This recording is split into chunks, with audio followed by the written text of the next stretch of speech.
Now that McAdoo's out, Spagnuolo's going to be the guy for the moment, and Eli's back in.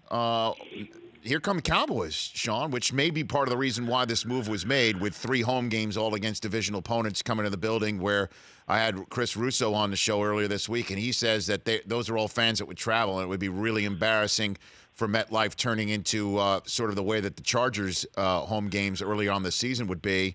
That's why they made this move. How do you see this game between the Cowboys and Giants playing out? A huge game for Dallas, Shaun. Huge.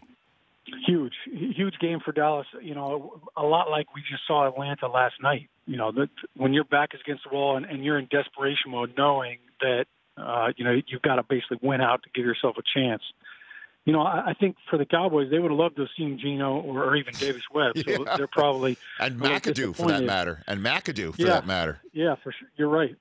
I think, I'm very intrigued. I know everybody's excited that Eli's starting again. And, I hope that same optimism is there in the second quarter, because we've seen Eli drop some dimes and Evan Ingram can't come down with the ball. I think that the Giants are, if they're not leading the league in drops still, they're second.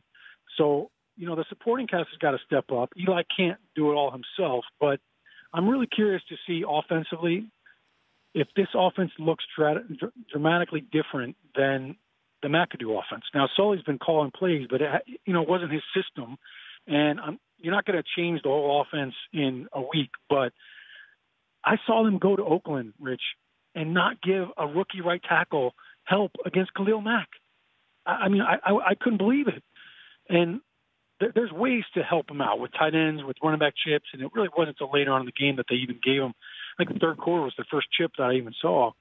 So I'm just looking at Mike Sullivan. He's a former West Point grad, an Army Ranger.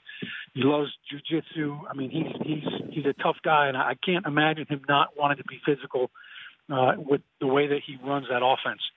Now, on the other side of the ball, Steve Spagnuolo, Dak Prescott's worst game last year, had a great season last year, 13 wins. His worst game was against the Giants, Week 14, in MetLife. They blitzed him. I think it was the first drive of the game. They brought a late corner blitz, and he just rocked Dak Prescott, and it was a cold game. And I was on the sideline when I saw that, and it knocked the wind out of Dak. And I saw Dak get up, and for the rest of the game, I felt like he felt that hit, and the cold and the Giants bothered him.